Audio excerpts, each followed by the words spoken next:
So this is another video that I'm making of another miracle that God is working on. And as you can see, I have a scar on my right cheek. And I've testified before that God is gonna fix that. I need to lay this thing somewhere. I don't want to have to hold that in my hand as I'm telling you this story. But some of you are probably wondering, how did you get that scar? You know, that scar on your right cheek. And so I'm recording what it looks like now, and it used to be a lot worse. So that scar only stretches to here and here now, but it used to be all the way from up here all the way here, and it was deep and it was long, and it took God taking it away. I got 3 lasers. The last one was in 2019. Didn't do nothing. It actually made that area so sensitive that if a hair so much as grazed that area, it would feel awful. It would feel horrible. Like it was not normal. And if you're wondering where I'm at, I'm in my prayer closet. Anyway, so I'm recording this before the miracle is fully finished. And then I'm going to record the after when the scars are gone. I don't believe the Lord is going to do it. I already know. And when you know, there's really no point in pretending like you don't. I mean, it is what it is. I might look crazy right now. But you're going to see these miracles come to pass. You're going to see a lot more going on my face.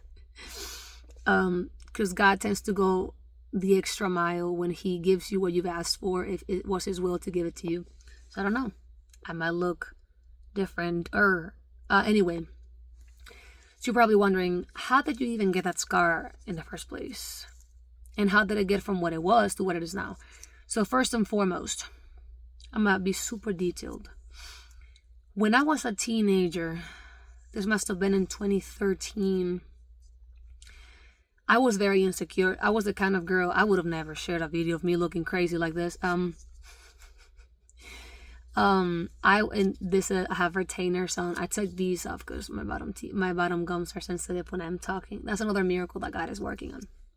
But anyway, and I posted that video, and I have it recorded of even God changing what my retainers look like to match my new teeth and gums and all that stuff. But anyway, and all my teeth are real. When I say my new teeth, I mean like he's gonna align my teeth.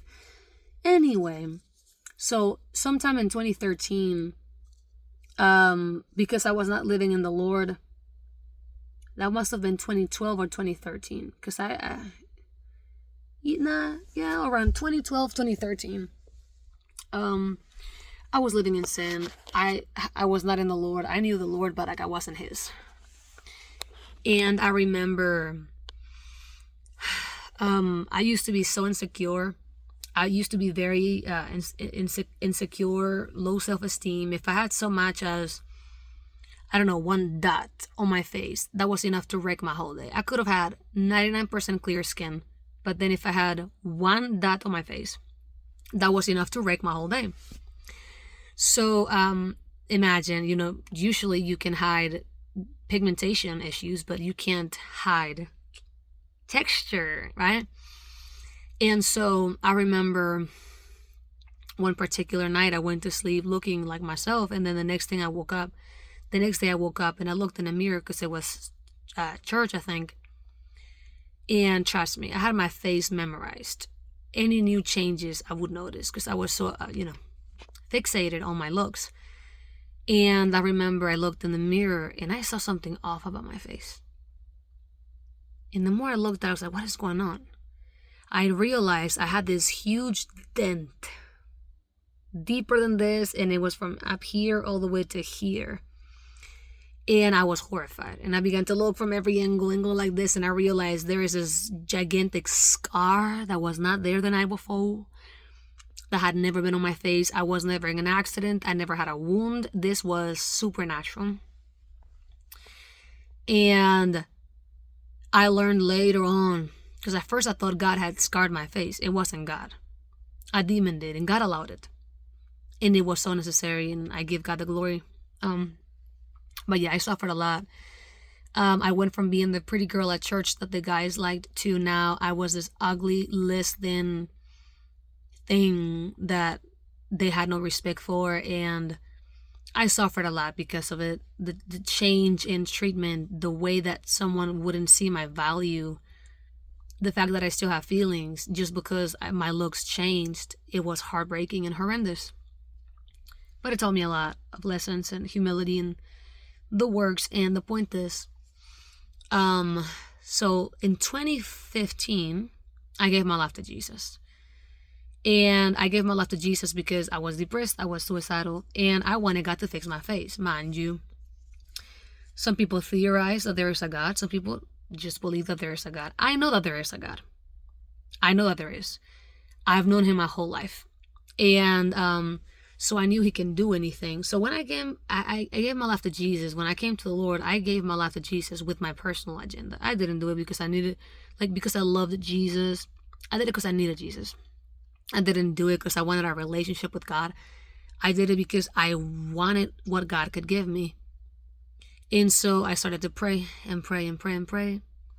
Time would go by and nothing was happening. I would get discouraged and I would stop praying. But the Holy Ghost would speak to me, literally, and say to me, keep praying. And I would get upset and I was like, what's the point of praying if you're not gonna, help me? But God would constantly tell me to pray.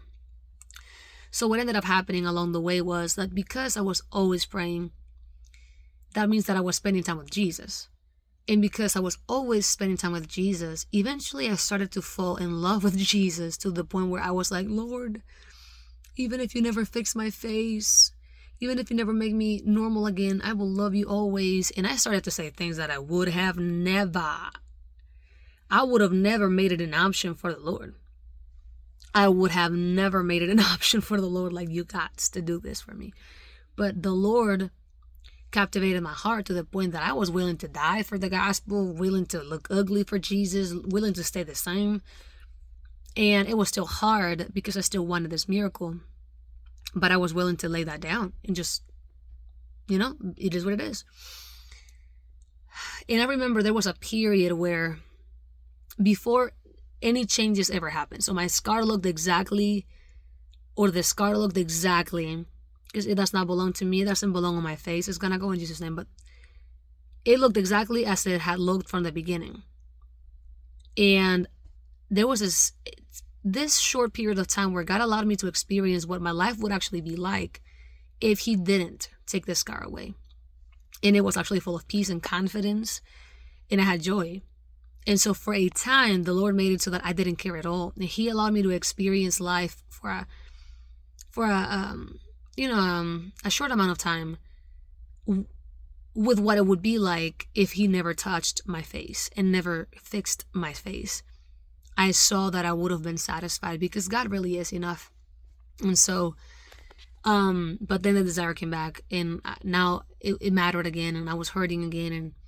But I kept praying and I kept growing more in love with Jesus. Finally, at some point, I don't know when exactly, I decided to get a laser. And because the scar appeared on my face during the 10th grade. I was supposed to graduate in 2014, but I dropped out. I recently finished my GED. But in 2014, I actually dropped out. That was the year that should have been my senior year. I should have actually graduated that year if things had gone well. But I found out that I had to repeat my junior year and then my senior year. So I was not going to be in high school for 6 years. So I was like, nope, forget it. Dropped out.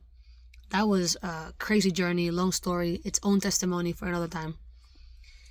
And before I entered Henry Clay High School, because I went to East Jessamine High School for the first 2 years of high school, my last 2 years of high school, or what should have been my last 2 years of high school, I went to Henry Clay. And after I dropped out of before I went to East Jessamine High School, so over the summer, I got a laser, and it helped a little bit. Didn't do a significant job, but it did help a little bit to where I felt a little bit more confident. God allowed it to do a little bit of work because he had different plans, and you'll see what I mean. But I was still not satisfied. I was still being bullied. I had my classmates call me gross and nasty and humiliate me, and it was really hard for me. And not to mention, I was demonically disturbed at the time. So I had no peace. I was oppressed. I was depressed. And I was suicidal. I hadn't given my life to Christ yet. Because I gave my life to Jesus in 2015. And I dropped out in 2014. So, anyway, sometime after I think I dropped out of high school, I got 2 more lasers, if I'm not mistaken. 2 or 3, but I think it was just 2 more lasers. I think in total was 3 lasers in general that I've ever gotten. And so the first laser did a little bit of something, enough to get me going. But then the second and the third last laser didn't do a thing. It made the rest of my skin look nice, but the scar itself didn't change much, and it was so disheartening and heartbreaking because it was painful. They have to inject your face to numb your face. They have to put cream to numb your face, and the laser itself would hurt horribly. And people that have had cosmetic surgery and treatments to fix their face, they understand that on a worse level, like reconstructive surgery. So they know how painful that journey of getting yourself back, or some aspect of yourself back, something that looks like you back, is hard. And I became discouraged, and I gave up on lasers. And I looked to God and I said, listen, you're going to have to do this, God. Now, fast forward to some time later. I went to a church event at my church. It was just a regular Sunday, I think, where this lady came to preach. I don't think it was a regular Sunday. It was a lot of young people. So I think it was a Saturday or something. We had a young lady. She's not super young. She's not like a teenager. She was a grown adult. But I'm calling her a young lady because she's not old either. Must have been in her 40s or something. 30s, 40s. And she came to preach. I think her name is Betsy or something. I don't know. All I remember was she had like a scar or something like around here. And I just noticed that because I did. And I don't recall what she preached on. But I remember us walking next to each other, having a conversation afterward. And that day when I got home, it was the day, yes, so that was a Saturday. The day after that was Sunday. That Sunday before church, I felt my face, like where the scar is, dry. Like just where the scar is. And it felt very dry, like it was like tight, and I didn't understand why. And I didn't want to go to church that day because that made me scared and it made me insecure. And then after that point forward, I guess that lady prayed for me or something. She saw that I wasn't secure, and her having a scar, I guess she knew what that's like. So she prayed for me. Point is this: from that point forward, I started to see my face change. But on the inside first. I started to feel sensations on the inside of my face, which I like real results. I don't want the appearance of. I want them, right? So I said to God, from the inside out, Lord, heal me from the inside out. So I remember that from that point forward, my face started to change, and I started to notice that whenever a hair would, touch that area, it would feel exactly the same as my left. Like, it didn't feel hypersensitive anymore. It didn't feel weird, like almost as if the nerve just became damaged, and it's super sensitive, tender to like the slightest touch. It started to heal, and I could feel it, and I immediately knew God is fixing my face. Like, for sure this is happening. And so for a while, and I don't know how long that was, but I feel like forever, I started to feel like God was fixing my skin from the inside. And so like he was healing the scar from the inside. Like layers, basically. We both know that God can do anything like that. But he didn't want to do it that fast for me. Because he needed to work a lot in me before he'd give me that miracle. And I'm glad. But it was so hard. Anyway, so fast forward all of that to 2020. Remember, 2019 was the last time that I got a laser. So, here comes 2020. It was before the pandemic. For sure. 2020, before the pandemic. I decided to make a raw, wild, unprocessed honey / avocado face mask because I looked in a mirror and I had these blackheads that were crazy. So I was like, okay. I decided to make up my own face mask. And I cooked it up, beat up, and then I put it on my face, and then I gave the timer 15 minutes. And, a minute started to pass, all's normal, another minute, and then progressively I started to feel a sensation increasing on my face. And it started to go from a tingling to now I'm itchy, now I'm burning. And when I went to the mirror, my face was swollen horrendously. My heart wanted to like come out of my mouth, like my stomach dropped, like I wanted to cry, but I refused to cry. So I washed my face. I don't know if it was Aquaphor or this other face cream that I had. It wasn't Aquaphor, it was something else. And I went into my room and I said, you know what? I'm not going to freak out. I'm not going to cry. God is going to use this to glorify himself and heal my scar. And I was fine. I was singing, but I was like nervous singing and scared, but I was still, The next day when I woke up, most of the scar had left. I'm not kidding you. I looked in a mirror and I think because I doubted, some of it seemingly slightly came back, but I was like, no, I know it was God. And then it stayed. And then I realized this is God. This isn't like, I guess God allowed that just to show me that, no, this is me. He wasn't jerking me around. He was just showing me that, no, this is real. Let me show you. And then I went through a season where, I would wake up in the morning and the scar would look better and better. And then sometimes it would look worse and I would get angry at God. But God was working something in me deeper than skin deep transformation. He was working in my attitude. He was working in my spirit, man, and doing deliverance at the same time. And then it's been a standstill for a little while. And it's a long story. But I've gotten other scars on my right cheek since, and none of them have been on my left cheek. It seems that every time I would get a scar, it would be on my right cheek, as if the devil is giving me a big FU and he's trying to like jerk me around, and God allowed that for a season. But between me and y'all, that season has come to an end. The devil has been served a final notice and he's gone. He has no authority over my life. He can't touch me. And I'm recording this because I want to show you the before. Look at what that looks like before. And then I'll show you the after when this scar is gone. I know this scar is going to be gone.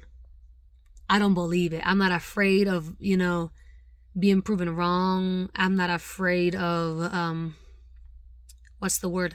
looking like a fool. I know Jesus Christ. I know that guy that died on the cross 2,000 years ago, who was God in the flesh. I know him face to face. I know Jesus. I know the Lord. He's been in my room so many times. He's right here right now. His Holy Spirit is with me. The Lord is with me. The Father's with me. And, very often we don't want to publicize what God is doing because we don't want to look like fools. First of all, like, who prays about that? Second of all, like, you got to be dumb as hell to think that God would ever do something like that for you. Honey, I don't think it. I know it. I don't just think it. I know it. This tooth, so the reason why I'm wearing a retainer on my upper teeth, which I wear these to sleep too, but I'm taking them off because it's easier to speak without the bottom ones on.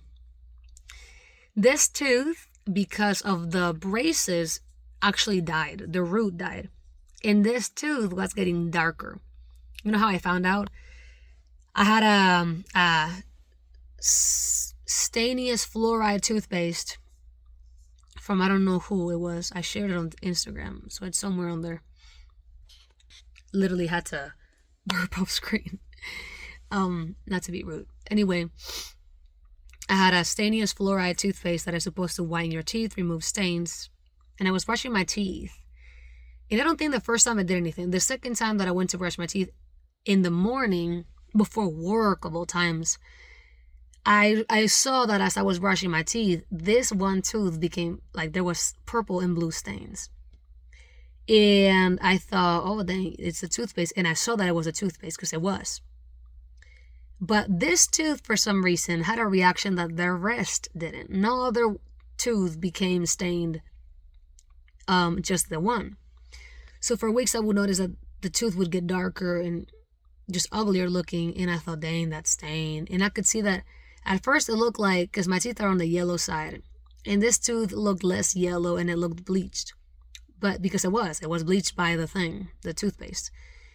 What I didn't realize was that the reason why this particular tooth had that unique reaction, but not the other ones, is because this tooth was dead.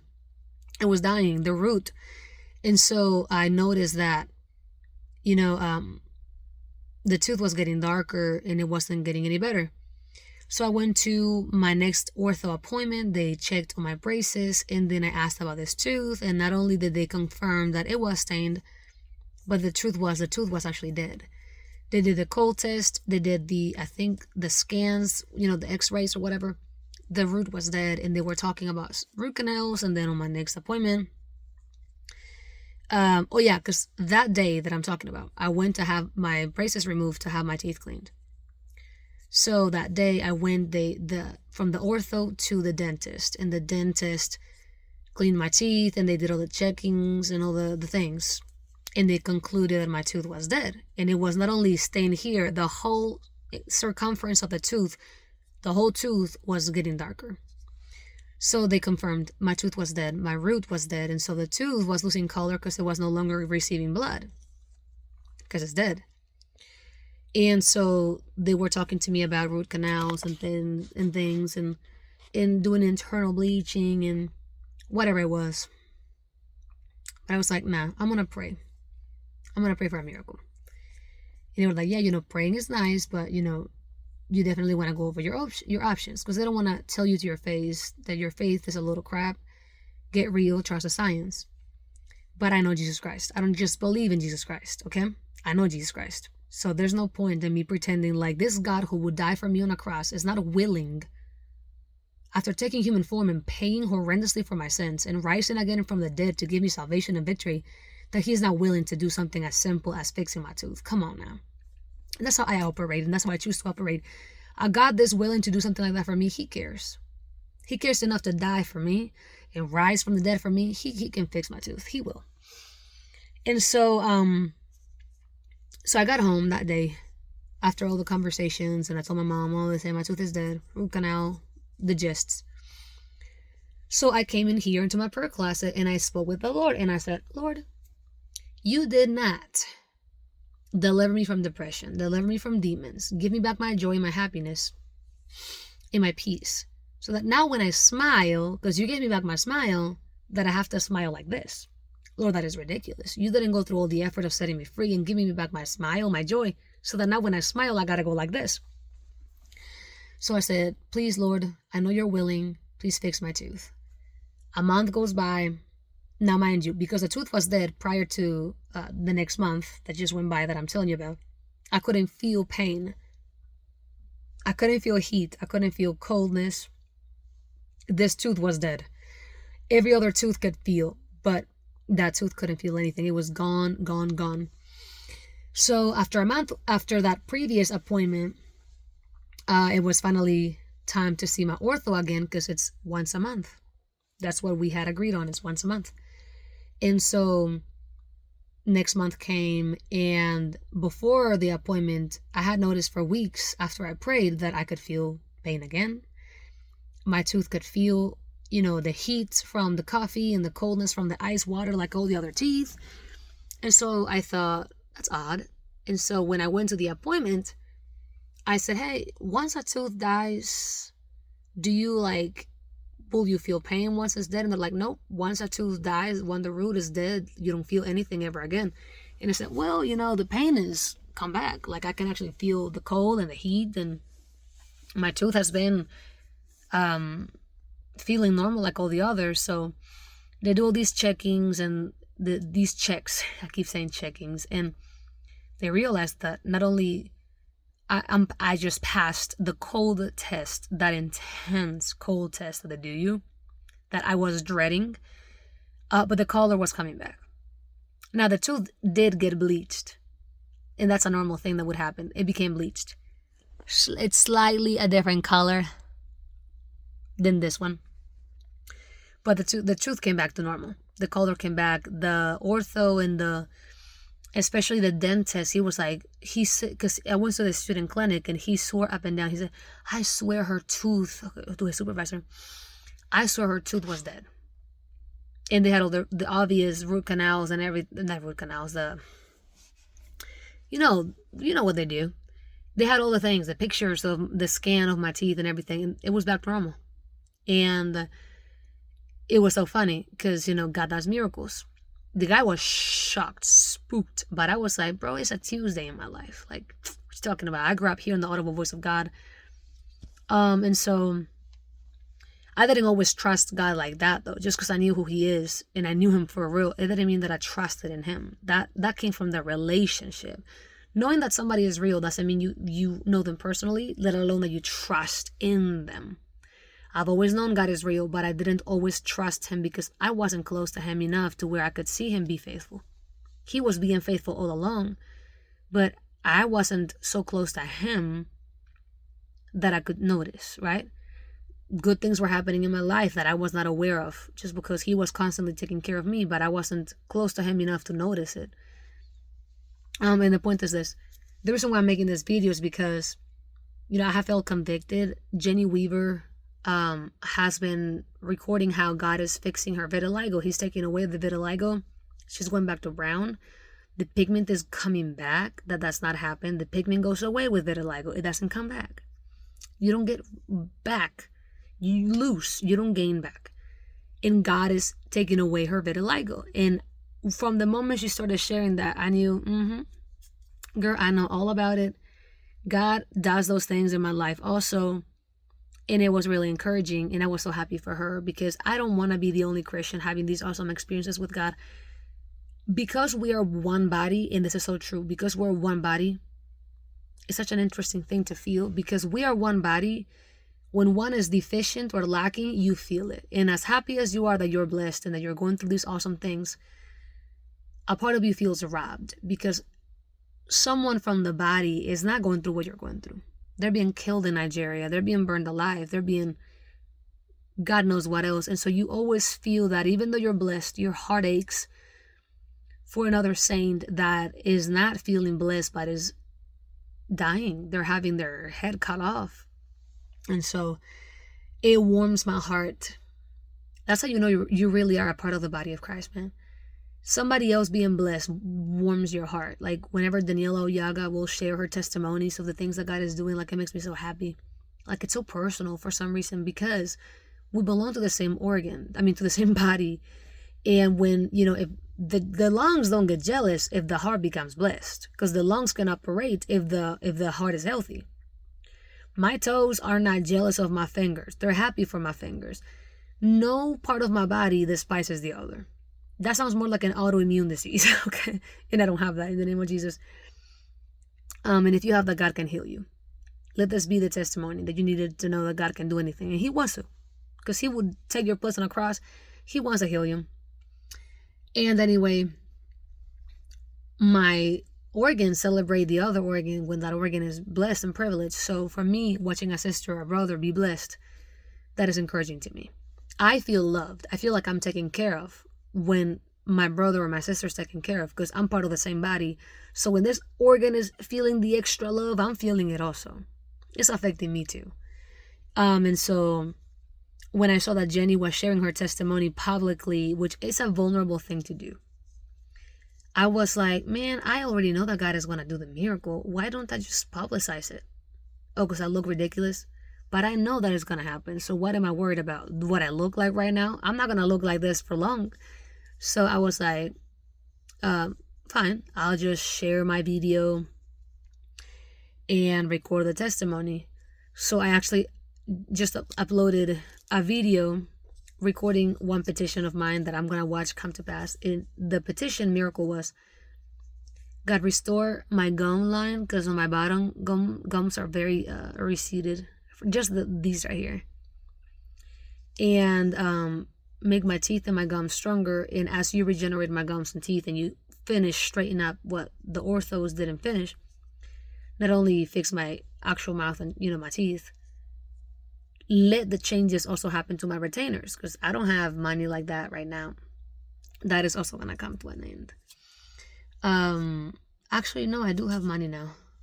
To God be the glory. But the point is, technically, I can't be spending $100 and something for new retainers. So I told God, as you change my teeth, change my retainers. So I recorded my retainers. I even recorded my teeth in the previous video before this one. to record the miracle. And then I was like, you know what? Let me top that. Let me go a step further and let me record the other miracle that is on its way. So you heard it here first. Look, this is what it looks like.